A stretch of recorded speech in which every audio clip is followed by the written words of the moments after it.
And I do represent Bauchi Central. I'm presently the acting minority leader as at today. Mr. President, I am really delighted with the richness of this motion. This is a motion worthy of the Senate chamber. The details, the eloquence of presentation clearly spells out what the Senate is and what the Senate should be. Mr. President, this matter is unanimous. Nigerians commend their president, commend their armed forces, commend everyone involved in securing these abductees. Mr. President, what comes to my mind? We have had stories of rescue, and a lot of people had reservations. But this particular already rescue is a real rescue.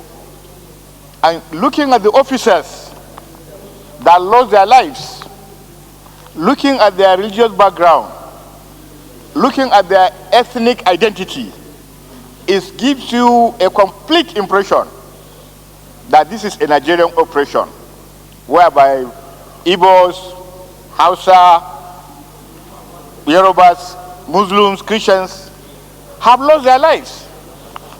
What gives this impression is that we know we are Nigerians. We know the caliber of who we are. Once we put our minds to it, Nigerians can not only move mountains, we believe once Nigerians decide to do something, they can lead this world. Mr. President, having said that, what is important going forward now is to take a cue. Now we have people arrested. These people must immediately be paraded, prosecuted, and laid low, take his course. Delaying prosecution will create another impression that something is amiss. I therefore call on the prosecutorial authorities to please, as a matter of urgency, let them prosecute, let them parade, let them show an example to these people. Secondly, it is clear that this abduction has nothing to do with religion. It has everything to do with money, commerce. It has everything to do with business. When you see toddlers, 1.5 years, 2 years, confined to this ordeal, I begin to ask myself, how would these people view Nigeria when they grow up? You know, this is something that they will live forever. And these are 7-year-old, 1-year-old, 2 years old. Supposing they will stay for 80, 70 years, they will never forget this thing. So I employ the Oyo State government to also look for psychologists to them do what they need to do as psychologists. Secondly, the officers who lost their lives, the government and the Senate must ensure that this is done. The government must be seen to reward them openly. They cannot bring their lives back, but let the government do something tangible. It's not a matter of just give them a CON. No. Let them be provided with material things. And then secondly, the armed forces must also give them promotion posthumously, especially those who are alive. As long as you do this thing in the open, then you are encouraging security personnel. Therefore, I've been given 2 minutes. I would like to say, thank the National Security Advisor. You have spent 4 minutes already. To create this synergy between the security forces so that those who are in captivity in every part of this Nigeria must be seen to be rescued in a manner already abductees have been rescued. Thank you very much. Senator. I represent the very great people of Edo North in Edo State.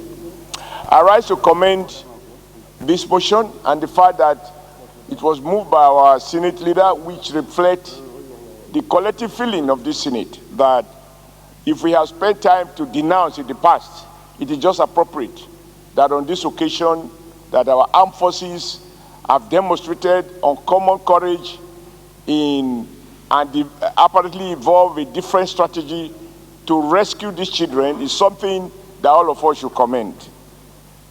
That said, just two issues. The emergency minority leader, Nigi, spoke about paying something appropriate to the men who pay the supreme price and others.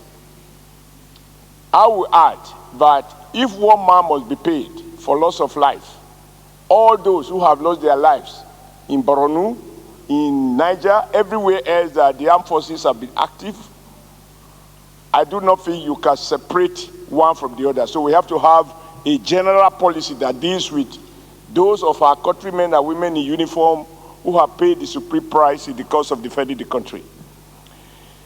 But Mr. President, I read this morning in newspapers and I've seen it even with the electronic. The governor of Oyo State calling on the United Nations to investigate the overall circumstances surrounding the kidnap and even the rescue. I thought that was the most unstatemanly. It was carrying partisan politics too far, and this Senate should condemn its unguided statement. Nigeria is a sovereign nation. When we wake up and call on foreign authorities to investigate, this is one case in which our armed forces have shown that without paying ransom, even if it meant that these children and some of the elders had to be in captivity for almost 2 months, that the armed forces were working quietly to have these rescue operations, which, as well captured in this motion, led to some loss of life. To trivialize it, to suggest, as the governor of Oyo State seems to have done, that there is something that is not open, that the UN needs to unearth the circumstances, is to question the sovereignty of our nation and to downplay the achievement of the Commander-in-Chief, President Bola Ahmed Tinubu, and all the service chiefs and in fact all those involved in this process. I think that there's a moment in the history of a nation when across party divide we should stand in unison to commend what has happened, the way in which people were released, and to encourage the armed forces to build on it, that they should extend and get more gadgets. It's not possible for them to share with us some of the things they did. Like I heard, they were able to identify the guys, arrest some of their relatives, etc., etc. These are not details that we're interested in. Very good point. But I want us to resolve that thank you. The governor of Oyo State should not be seen as downplaying, undermining, and politicizing an issue in which ought to be something that the whole nation, across party divide, should start the unity to commend our armed forces for what they have accomplished on this occasion. Thank you very much. We now yield the floor to Senator Abdulaziz Eradua, Chairman Committee on Army, to ventilate his view. Thank you, Mr. President, my distinguished colleague. Or this bill. Thank you, Mr. President Buhari Abdul Fattah, Oyo North. Mr. President, yes.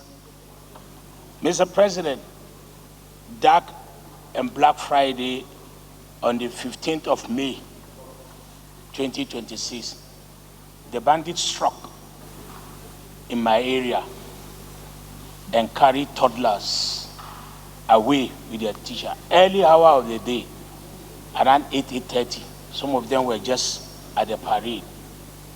It has been a very agony 57 days until the Good Friday came again to us on the 10th of July.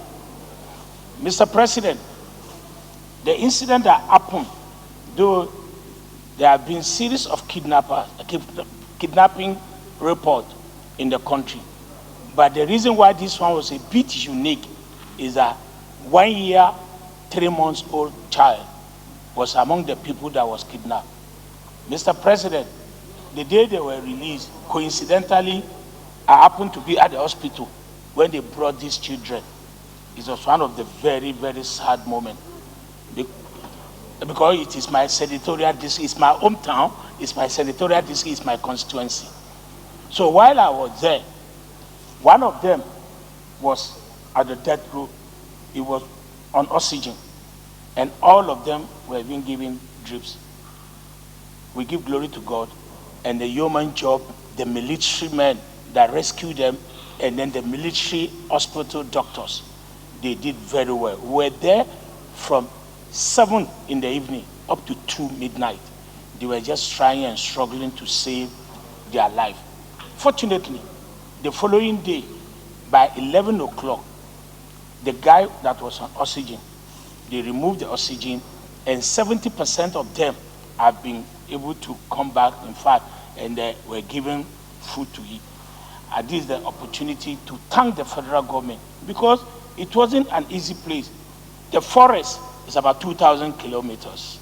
The advantage this one has about with other area is that there is a road from Igbope to Igbeti, and from Igbeti to Igbowo. The federal government blocked that road. Had it been there's no that federal government road, they would have crossed to Niger, crossed to Kebbi, crossed to Sokoto, probably to Niger.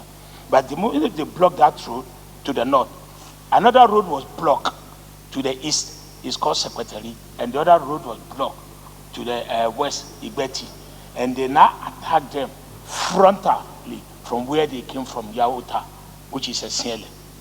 That alone gave the people one of the biggest shock, and they were able to cut them off in communicating. It helps. We are saying all this in the sense that probably that experience will be used in other areas, in as much that we won't disclose some of the things that are privileged information, because it's a security measure in the country. But we are thanking the government, because the truth of the matter is that only thing that is remaining, how the government, maybe when we come under prayer, how the government will be able to help us to rebuild schools around that area and put probably a police post, because it's a very, very, very remote area, Mr. President. And pending that time, we want them to help us redistribute those keys to schools in the town. Mr. President, we appreciate, on behalf of my people and my constituents, we appreciate the federal government, and we thank them for bringing our children back alive. Thank you very much. Senator Mohammed Adamu Aliro.